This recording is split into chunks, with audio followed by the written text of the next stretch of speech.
हरे कृष्णा दोस्तों।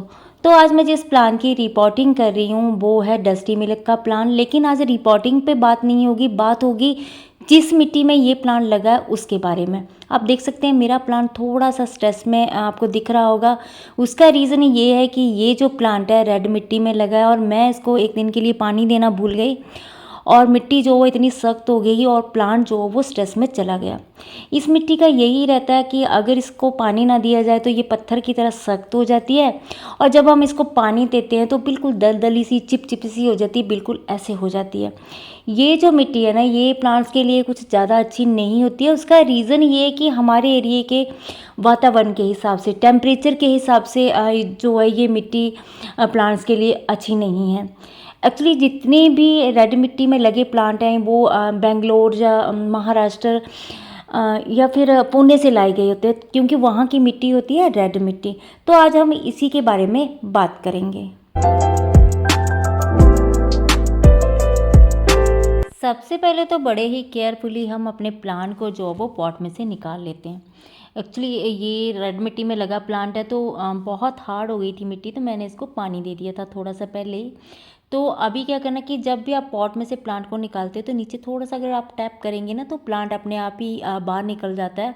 Root ball book को भी कोई नुकसान नहीं होता। अभी देख सकते हैं आप, देखिए प्लांट तो ईजिली निकल गया, पर इसकी मिट्टी आप देखेंगे तो बिल्कुल रेड मिट्टी है।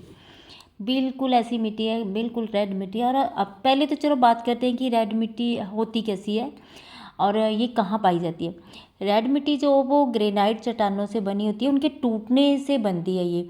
और इसमें होता है आयरन ऑक्साइड जो वो बहुत ज़्यादा मात्रा में होता है, इसलिए ये जो है वो रेड कलर की दिखाई देती है।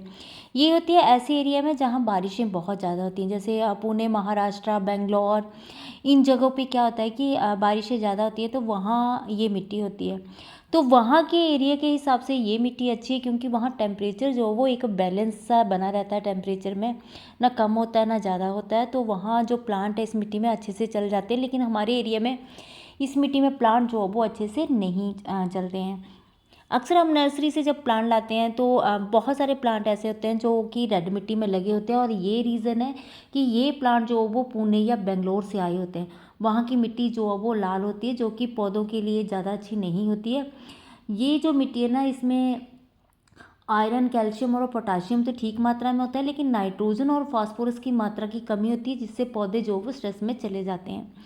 देखिए जब भी इसकी मिट्टी निकालनी, जितनी हाथ से निकल जाती है ना उसको तो निकाल लेना है ईजिली। रूट बॉल जो वो बिल्कुल भी डिस्टर्ब नहीं होना चाहिए। उसके बाद आप पानी से इसको जो वो थोड़ा सा क्लीन कर सकते हैं। हाँ, इस बात का ध्यान रखना है कि रूट बॉल में कोई भी नुकसान नहीं होना चाहिए। बिल्कुल चिपचिपी सी दलदली सी मिट्टी होती है, आप देख सकते हैं मेरे हाथ से कैसे चिपक रही है। और जिस दिन ये प्लांट लगाना होता है ना रेड मिट्टी वाला, उस दिन तो ऐसे लगता है कि बड़ा भार पड़ा हुआ है सिर पे, क्योंकि हर एरिया, पूरा एरिया गंदा हो जाता है। हाथ भी रेड रहते हैं पूरा दिन।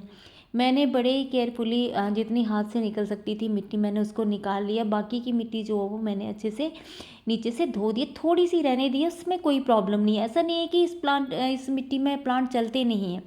बस इसमें क्या होता है, नाइट्रोजन और फास्फोरस की जो कमी होती है ना, तो बस अगर हम थोड़ा इसमें नाइट्रोजन और फास्फोरस का एक रिच फर्टिलाइज़र दे देंगे ना तो वो कमी भी पूरी हो जाती है, इसमें भी प्लांट चल जाते हैं। बस इसको थोड़ा सा जो है वो एक हेल्दी मिट्टी बनानी पड़ती है ये।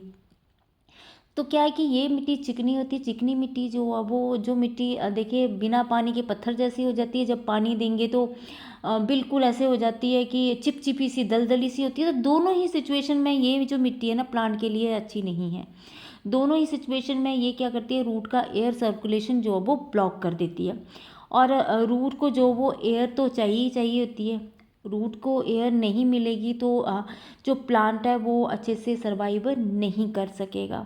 देखिए अब जितने भी इस एरिया से जो प्लांट आए होते हैं वो सारे ही रेड मिट्टी में लगे होते हैं। तो क्या है कि वहाँ का जो टेम्परेचर है ना, जैसे पुणे का टेम्परेचर जो वो बैलेंस रहता है। वहाँ क्या होता है कि 30 डिग्री से ऊपर जो टेम्परेचर कभी जाता ही नहीं है। तो वहाँ फिर जो टेम्परेचर इससे ऊपर नहीं जाता तो क्या होता है कि मिट्टी जो है वो मॉइस्ट रहती है। और हमारे यहाँ का क्या टेम्परेचर 45 डिग्री से भी अबव चला जाता है।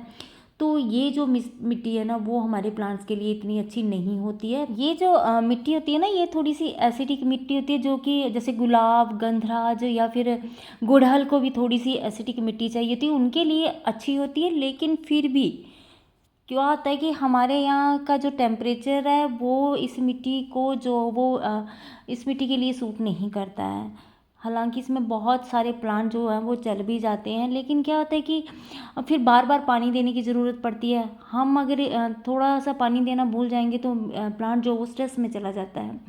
तो ये जो मिट्टी है ना ये थोड़ी सी एसिडिक मिट्टी होती है। हालांकि बहुत सारे प्लांट के लिए अच्छी भी होती है, लेकिन लाल मिट्टी में क्या होता है कि पानी को होल्ड करने की क्षमता नहीं होती, ये अपने में पानी को होल्ड करके नहीं रख सकते हैं। तो क्या होता है कि जब हम पानी नहीं देंगे तब ये हार्ड हो जाएगी, जब पानी दे देंगे तो ये चिपचिपी सी हो जाएगी। लेकिन प्लांट्स को क्या चाहिए, प्लांट्स को ऐसी मिट्टी चाहिए होती है, बिल्कुल वेल ड्रेन मिट्टी चाहिए होती है, बिल्कुल ऐसी कि जब ये सूखे तो भुरभुरी हो जाए, इससे रूट्स को क्या है ऑक्सीजन मिलती रहेगी। तो प्लांट्स के लिए चाहिए होती है ऐसी मिट्टी। प्लांट्स को ऐसी मिट्टी नहीं चाहिए होती है कि जब पानी ना दे तो वो सूख जाए और पत्थर की तरह सख्त हो जाए, और जब पानी दे दें तो वो चिपचिपी सी और दलदली सी हो जाए। तो ऐसी मिट्टी प्लांट्स के लिए जो वो अच्छी नहीं होती है। इससे क्या होता है कि रूट का एयर सर्कुलेशन जो वो ब्लॉक हो जाता है, जो कि रूट को बढ़ने ही नहीं देता है। तो ये मिट्टी इसलिए प्लांट के लिए जो वो अच्छी नहीं होती है। लाल मिट्टी में पानी को होल्ड करने की क्षमता जो वो बिल्कुल भी नहीं होती है। जैसे कि पानी ना देंगे तब ये पत्थर की तरह सख्त हो जाती है, पानी दे देंगे तो चिपचिपी हो जाती है। ऐसे दोमट मिट्टी भी कहा जाता है। हालांकि कुछ फसलें जो है इस मिट्टी में बहुत अच्छे से हो जाती हैं, जैसे मूंगफली, बाजरा, अरहर, ये जो है ये फसलें इसमें अच्छी होती हैं। लेकिन हमारे यहाँ की जलवायु के हिसाब से लाल मिट्टी जो है वो प्लांट्स के लिए किसी भी सिचुएशन में अच्छी नहीं है। तो जब भी आप नर्सरी से कोई प्लांट लाते हैं, अगर वो रेड मिट्टी में लगा है तो उसका विशेष ध्यान रखिए, पानी का ध्यान रखिए, रीपॉट करते समय इसकी सारी मिट्टी निकालिए। हाँ, रूट बॉल को कोई प्रॉब्लम नहीं आनी चाहिए। मिट्टी अगर हाथ से निकल जाती है तो थोड़ी थोड़ी हाथ से निकाल दीजिए, नहीं तो पानी में डालकर ईजिली जो है वो ये मिट्टी निकल जाती है। तो लाल मिट्टी में जितने भी प्लांट आते हैं वो बाहर से आते हैं, तो वहाँ के एरिया और हमारे एरिया में फ़र्क है, तो इस बात का आपने विशेष ध्यान रखना है। कुछ तो क्या होता है कि टेम्परेचर तो है ही है इसका कारण, कुछ क्या है कि इस मिट्टी में कुछ पोषक तत्वों की भी कमी, जैसे नाइट्रोजन और फास्फोरस की कमी, जो कि पौधों के लिए बहुत ज़्यादा ज़रूरी होते हैं, तो उसकी वजह से भी इस मिट्टी में प्रॉब्लम आती है प्लांट को। तो ये था एक छोटा सा टॉपिक लाल मिट्टी के ऊपर। आई होप आपके बहुत सारे जो कन्फ्यूज़न है आज क्लियर हो गए होंगे। ये बटरफ्लाई मुझे बहुत जो वो परेशान कर रही है, काम नहीं करने दे रही है, हमेशा मेरे आगे पीछे घूमती रहती है। चलिए, तो आज के लिए बस इतना ही। मिलते हैं किसी और वीडियो में किसी और टॉपिक के साथ। तो खूब सारे पेड़ पौधे लगाइए, हमेशा खुश रहिए, अपने आसपास के वातावरण को साफ रखिए। Happy gardening.